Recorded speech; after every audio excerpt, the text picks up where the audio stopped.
Hello students, welcome back to Mangla tutorials. मैं महेंद्र मंगला। आज हम बिजनेस स्टडीज क्लास 12th में एक पर्टिकुलर टॉपिक डिस्कस करने वाले हैं फाइनेंशियल मैनेजमेंट में, that is what called trading on equity. इसका कई बार सीबीएसई में न्यूमेरिकल पूछ लेते हैं। तो ये जो न्यूमेरिकल होता है इसको हम ईबीआईटी ईपीएस एनालिसिस के नाम से भी जानते हैं। ट्रेडिंग ऑन इक्विटी भी कहते हैं, फाइनेंशियल लिवरेज भी कहते हैं। तो काफ़ी सारे स्टूडेंट्स को इस वाले टॉपिक पे काफ़ी दिक्कत आती है। कई बार वो थ्योरी में पूछते हैं और 2016 में तो इन्होंने एक न्यूमेरिकल भी पूछा। तो कई सालों में इन्होंने न्यूमेरिकल पूछा है, तो प्लीज़ आप इसको ध्यान से सुनिए। इसमें काफ़ी बच्चों को डाउट रहता है। तो स्टार्ट करते हैं।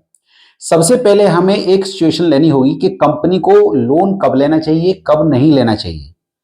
और लोन लेना, कंपनी जब अपनी कैपिटल एम्प्लॉयड के अंदर लोन कंपोनेंट को यूज करती है, इसी को ट्रेडिंग ऑन इक्विटी कहते हैं। आपने कहा सर लोन ले रहे हैं और आप इसको ट्रेडिंग ऑन इक्विटी कह रहे हैं, इसका क्या मतलब है? अगर मान लो किसी कंपनी ने लोन लिया ही नहीं, केवल इक्विटी, केवल शेयर कैपिटल है, केवल शेयर, तो उस केस में हम इसको बोलेंगे नो ट्रेडिंग ऑन इक्विटी, मतलब वहां कोई ट्रेडिंग ऑन इक्विटी नहीं हुई। इसी को हम फाइनेंशियल लिवरेज बोलेंगे, नो फाइनेंशियल लिवरेज, अगर कंपनी ने लोन नहीं लिया तो। अब पॉइंट आता है दूसरी कंपनी जिसने कुछ पैसा कैपिटल भी है, कुछ ओनर्स का पैसा भी है और कुछ आउटसाइडर्स का भी। आउटसाइडर्स मतलब loan, may be debentures. Debenture को लोन माना जाएगा क्योंकि उस पर कंपनी को इंटरेस्ट देना पड़ता है। तो हमने डिस्कस किया कि ट्रेडिंग ऑन इक्विटी का मतलब है when a company uses borrowed funds, when a company uses borrowed funds to increase the earning of equities, that is what called trading on equity. मतलब इक्विटीज की अर्निंग बढ़ाने के लिए लोन कंपोनेंट का use ही ट्रेडिंग ऑन इक्विटी है। इसको financial leverage भी कहते हैं। अगर कंपनी ने बहुत सारा लोन ले लिया तो बोलेंगे हाई लीवर्ड कंपनी। कंपनी ने कम लोन लिया तो लो लीवर्ड, और नहीं लिया तो नो लिवरेज्ड। इसी तरीके से कंपनी ने बहुत सारा लोन लिया तो हाई ट्रेडिंग ऑन इक्विटी, थोड़ा मॉडरेट लिया तो मॉडरेट ट्रेडिंग ऑन इक्विटी, कम लिया लो ट्रेडिंग ऑन इक्विटी, और नहीं लिया तो नो ट्रेडिंग ऑन इक्विटी। तो ये पॉइंट क्लियर हो गया। अब मैं आपको एक एग्जांपल देता हूं। जैसे मान लीजिए आप अपने बिजनेस से 30% अर्न करेंगे, ऐसा श्योर है आपको 30%, और आपको मार्केट में 10% के रेट से लोन अवेलेबल है। तो आप क्या कर सकते हैं, आप ओनर्स को इनवाइट करेंगे तो आपकी जो डिसीजन मेकिंग पावर है वो लूज होगी। मोर ओवर जो ओनर्स आएंगे सीक्रेसी लूज होगी। ओनर्स आएंगे तो एक और पॉइंट आपका प्रॉब्लम होगा कि वो पूरा 30% अर्निंग, जो 30% आपकी अर्निंग है उनकी भी 30% रहेगी। तो उससे बेटर था आप लोन लेते, आप दूसरों के पैसे से आप 30% अर्न करते, उनको 10% दे देते और 20% आपकी पॉकेट में एक्स्ट्रा पैसा आता। तो that is something called the benefit of trading on equity. अच्छा, ट्रेडिंग ऑन इक्विटी हमेशा बेनिफिशियल रहेगा ऐसा कोई श्योर नहीं है। आपने कहा सर कैसे? मान लीजिए कम आपकी अर्निंग है 8% और आपको मार्केट में इंटरेस्ट पे लोन अवेलेबल है 10% पे, तो आप उनके पैसे से 8% कमाएंगे और उनको 10% देंगे, तो आप अपनी पॉकेट से में एक्स्ट्रा नहीं आ रहा, उल्टा दे रहे हैं। तो हमें ट्रेडिंग ऑन इक्विटी कब करनी चाहिए, ध्यान से समझिए। If your ROI is greater then in rate of interest, अगर आपका आरओआई रेट ऑफ इंटरेस्ट से ज्यादा है तो it's always better to take debt. Debt मतलब लोन। हमें लोन लेना कब बेनिफिट करेगा? जब हमारा जो आरओआई है, return on investment, is greater than rate of interest. आपने कहा सर अगर ROI is less than rate of interest है तो it is always beneficial to go for equities only, not go for debt. Company को loan कभी नहीं लेना चाहिए अगर उनके रिटर्न्स कम हैं, अगर रिटर्न्स रेगुलर नहीं हैं। ठीक है, तो अब हम पॉइंट करते, एक मैं इसमें एग्जांपल के थ्रू इसको समझाना चाहूंगा। There are two firms, firm A and firm B. Clear? अब इसमें मान लीजिए फर्म ए ने के पास सारा का सारा पैसा ओनर्स का है 10 लाख और फर्म बी के पास ओनर्स का पैसा है 4 लाख रुपीज। एक शेयर का प्राइस 10 रुपए है, तो ये रुपीज में लिखा हुआ है। अगर मैं इसके नंबर ऑफ शेयर्स निकालूंगा तो 10 लाख अपॉन 10 1 लाख आ जाएगा, 4 लाख अपॉन 10 40,000 आ जाएगा। दूसरी फर्म जो है उसने लोन लिया है, इस फर्म ने लोन नहीं लिया है, फर्म ए ने लोन नहीं लिया, फर्म बी ने लोन लिया है 6 लाख का। अब इसमें कितना पैसा लगा हुआ है फर्म ए में? सोचिए 10 लाख रुपीज, इसमें भी 10 लाख रुपीज लगा हुआ है। रेट ऑफ टैक्स है 30%। पहली सिचुएशन है कि अगर आपका earning before interest tax 2 lakh rupees आया, इसका भी 2 लाख आया, इसका मतलब दोनों कंपनीज के रिटर्न्स इक्वल है। आरओआई चेक करें, आरओआई होता है EBIT upon capital employed into 100। तो ईबीआईटी कितना है 2 लाख और कैपिटल एम्प्लॉयड कितना है 10 lakh into 100, 2 lakh upon 10 lakh into 100। तो आरओआई जो है आपका 20% आया। कैसे निकाला मैंने? 2 लाख EBIT, और कैपिटल एम्प्लॉयड 10 लाख, तो 2 lakh upon 10 lakh into 100 that comes 20%। तो ROI कितना आपका 20%, और आपका रेट ऑफ इंटरेस्ट कितना है 10%। तो इस केस में हम क्या बोलेंगे, it is always better to go for debt. अब हम इसको चेक भी करेंगे कि ऐसा हुआ या नहीं हुआ। तो इन्होंने इंटरेस्ट अर्निंग बिफोर, दोनों की कंपनीज की अर्निंग 2 लाख थी, इंटरेस्ट इसने नहीं दिया। क्यों नहीं दिया? क्योंकि इसने लोन नहीं लिया। और इसने कितना लोन, कितना इंटरेस्ट दिया 6 लाख का 10%, दैट इज 60,000। कितना EBT बचा 2 लाख 140। अब टैक्स रेट कितना है 30%, तो टैक्स रेट निकालिए 2 लाख का 30% कम्स 60,000, और आपका 1 लाख 40 का 30% कम्स 42,000। तो EBIT अर्निंग आफ्टर टैक्स कितना आया 1 लाख 40 एंड 98,000। तो आपने कहा कि सर अभी भी मुझे फॉर्म ए ही अच्छी लग रही है क्योंकि यहाँ पे अर्निंग आफ्टर टैक्स ज्यादा है, यहाँ पे अर्निंग आफ्टर टैक्स कम है। फिर भी मैं ये कहूंगा कि कंपनी बी बेटर रहेगी। आपने कहा सर कैसे? कि यहां पर नंबर ऑफ ओनर्स कितने हैं 10 लाख बाय 10, कितने नंबर ऑफ शेयर्स हैं 1 लाख, तो 1 लाख 40 अपॉन 1 लाख करेंगे तो कितना पैसा कमाया 1 रुपये 40 पैसे, 1 रुपी 40 पैसा पर share. Talk about this case, 98,000 is the earning after tax and the shares are 4 lakh upon 10, that comes 40,000.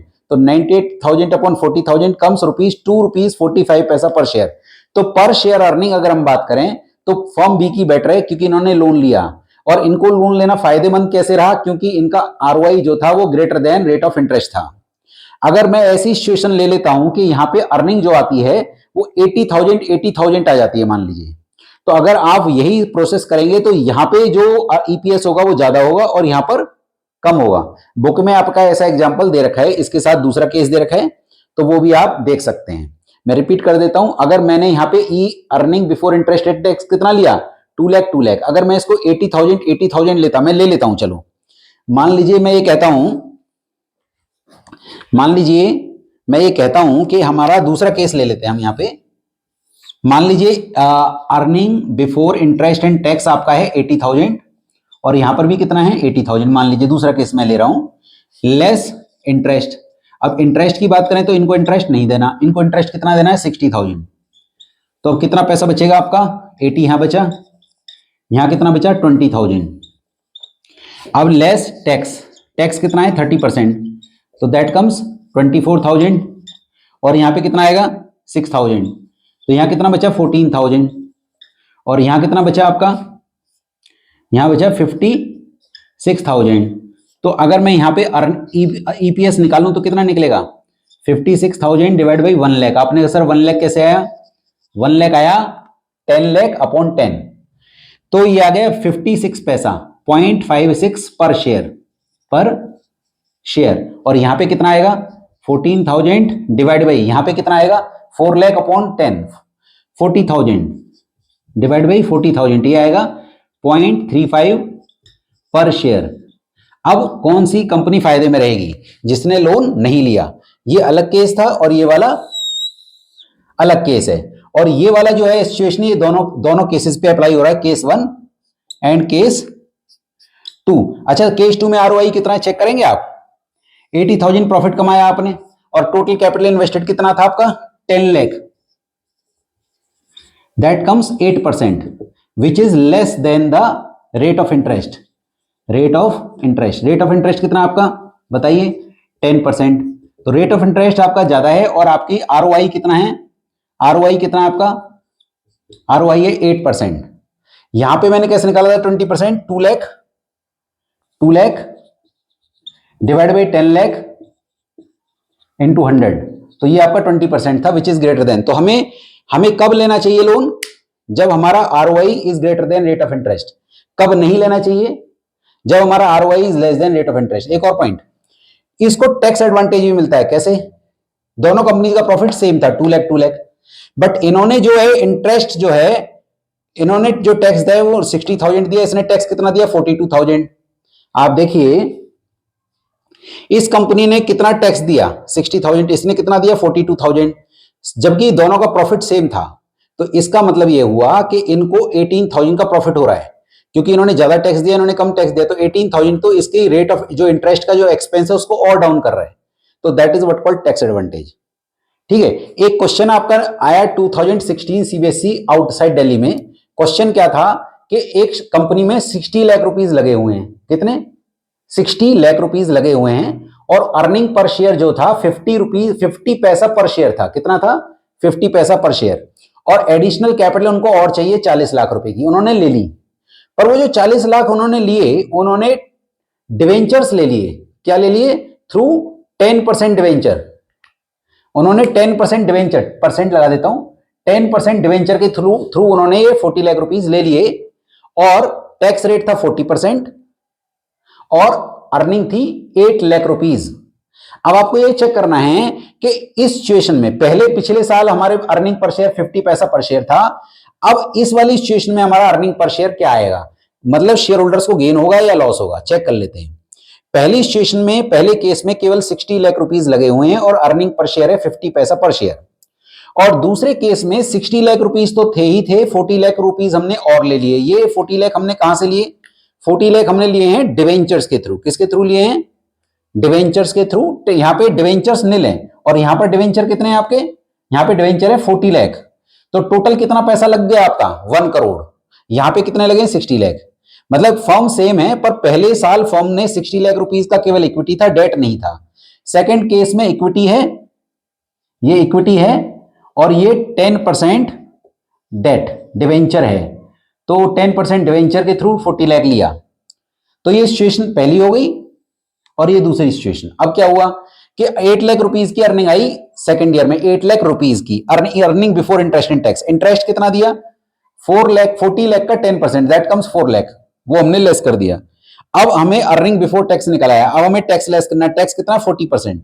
तो इसका 40%, क्वेश्चन में लिखा होगा 40%, यहां पे लिखा हुआ है, तो 40% मैंने लेस किया। तो कितना आया आपका अर्निंग आफ्टर टैक्स? 2,40,000। और अब हमें क्या करना है? अर्निंग पर शेयर निकालना है। तो हमारे नंबर ऑफ शेयर्स कैसे निकालेंगे हम? नंबर ऑफ शेयर्स आएंगे कैपिटल एम्प्लॉयड, मतलब जितना इक्विटीज के थ्रू पैसा लिया था, अपॉन पर शेयर। एक शेयर की कीमत 10 रुपए है और टोटल कितना पैसा है? 60 लाख। तो 60 लाख अपॉन 10 करेंगे तो नंबर ऑफ शेयर्स आ गए 6 लाख। अब मैंने क्या करा? 2,40,000 अपॉन 6 लाख, तो ये आया 0.4 पर शेयर, 40 पैसा पर शेयर। तो इसका मतलब आप बताइए कि यहां पे शेयर होल्डर्स ने गेन किया या उन्होंने लूज किया?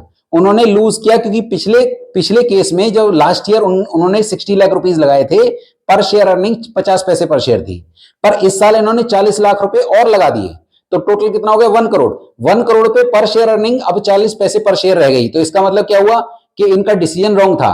आपने कहा क्या हम स्टार्टिंग में भी चेक कर सकते थे? कर सकते थे। आप आरओआई चेक करिए, यहां आरओआई कितना है आपका? अर्निंग कितना था? अर्निंग था 8 lakh, earning before interest and tax.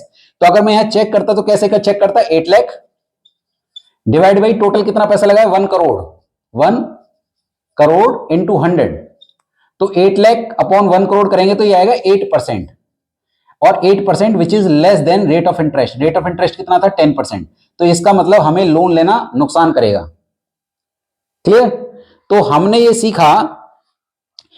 सीखा कि हमें जब भी हमारा आरओआई ग्रेटर रहेगा रेट ऑफ इंटरेस्ट से, तो डेट हमेशा बेनिफिशियल रहेगा, और जब भी आरओआई लेस रहेगा तो रेट ऑफ इंटरेस्ट अगर ज्यादा रहेगा और आरओआई कम रहेगा तो डेट लेना नुकसान करेगा।